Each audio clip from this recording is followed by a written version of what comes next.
नमस्कार दोस्तों, आप सभी का हमारे YouTube चैनल पर स्वागत है। दोस्तों, आज के वीडियो में हम कक्षा 4 और 5 के विद्यार्थियों के लिए प्रयास इंग्लिश वर्कबुक के अंदर वर्कशीट नंबर 72 का संपूर्ण हल लेकर आए, तो आप वीडियो को अंत तक जरूर देखिए। तो देखिए, वर्कशीट नंबर क्या है, 72 है।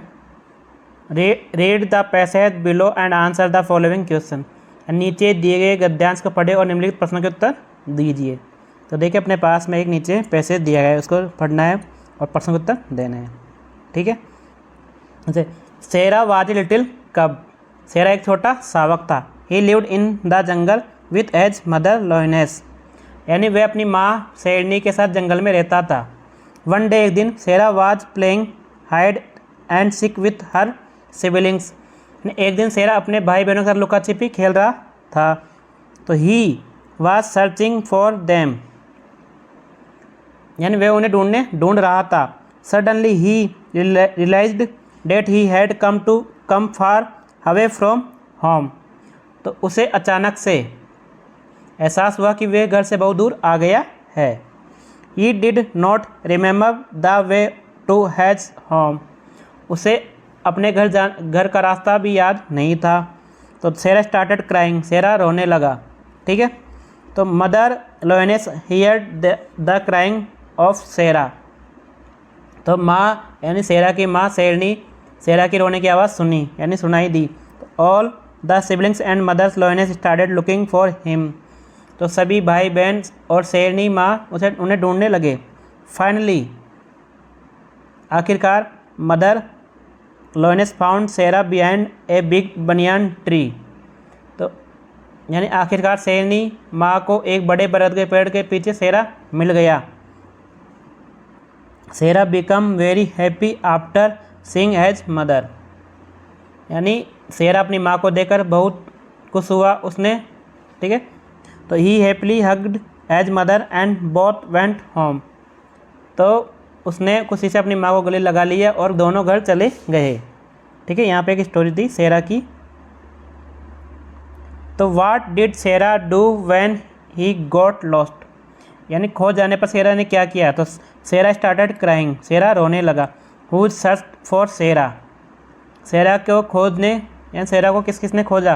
तो all siblings and mother lioness, and सभी भाई बहन और माँ शेरनी। How did Sera get back to home. Sera घर वापस कैसे आया। तो Sera come back home with mother lioness. Sera माँ के साथ घर वापस आ गया। What would you do if you got lost in jungle. अगर आप जंगल में खो जाए तो क्या करेंगे। तो if we get lost in jungle we will scream loudly. यानी हम जंगल में खो जाते हैं तो हम जोर से चिल्लाएंगे। वर्कशीट नंबर 73 है। Read the description of the following festival and find the correct picture of them below. यानी निम्नलिखित त्योहारों का विवरण पढ़े और नीचे उनके सही चित्र ढूंढे। Label the picture with the name of the festival and number of descriptions. यानी चित्र पर त्योहारों का नाम और विवरण की संख्या भी लिखनी है। ठीक है।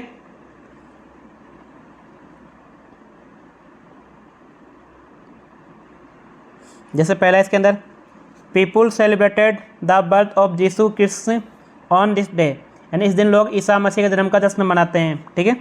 तो क्या हो जाएगा, किसमिस।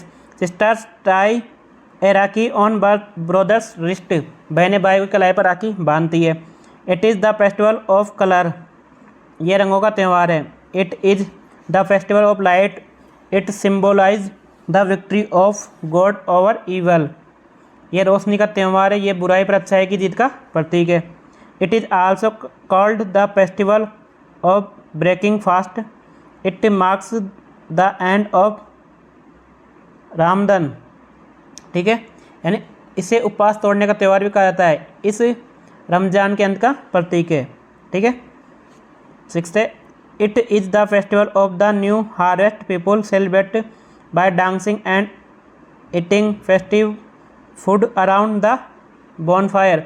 यानी ये नई फसल का त्यौहार है। लोग अलाव के चारों ओर नाच गाकर स्वादिष्ट व्यंजन बनाकर जश्न मनाते हैं।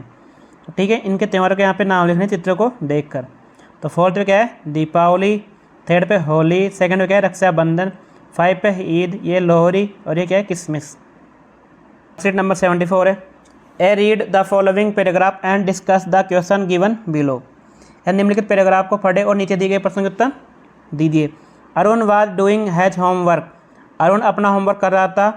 ही drew something on a piece of paper but did not like it, उसने कागज़ के एक टुकड़े पर कुछ बनाया लेकिन उसे पसंद नहीं आया। तो he throw the paper from the notebook and threw it into the room, तो उसने नोटबुक से कागज़ फाड़ कर कमरे में फेंक दिया। He sharpened the pencil in anger, उसने पेंसिल को तेज किया यानी छीला उसको। The crumbs and pencil lead powder fell on to the floor, और पेंसिल के टुकड़े और लेड का पाउडर भी फर्श पर गिर गया। This made the floor very dirty, यानी इससे फर्श बहुत गंदा हो गया। तो answer the following question is one sentence. तो what was Arun doing, Arun क्या कर रहा था? तो Arun was doing his homework, Arun होमवर्क कर रहा था। Why did the throw the paper, उसने कागज़ क्यों फेंका? तो he drew something on paper was not good, यानी उसने कागज़ पे कुछ बनाया उससे वो पसंद नहीं आया तो इसलिए फेंक रहा था फाड़ के। Is it good or bad to make the floor dirty like Arun, तो क्या है? It is bad. Do you keep your school clean, discuss with your teacher how your school is kept clean and write in your own words in the box given below, यानी क्या आप अपने school को साफ रखते हैं? अपने शिक्षक से चर्चा करें और आपका स्कूल कैसा साफ रहता है, इससे अपने शब्दों में नीचे दिए गए बॉक्स में लिखिए। ठीक है,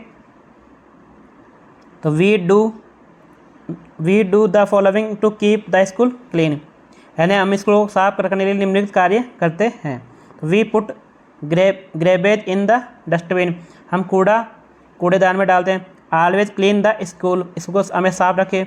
we plant tree to keep the school environment healthy, हम स्कूल के वातावरण को स्वस्थ रखने के लिए पेड़ लगाते हैं। We don't throw piece of paper and there in school, हम स्कूल में इधर उधर कागज के टुकड़े नहीं फेंकते हैं।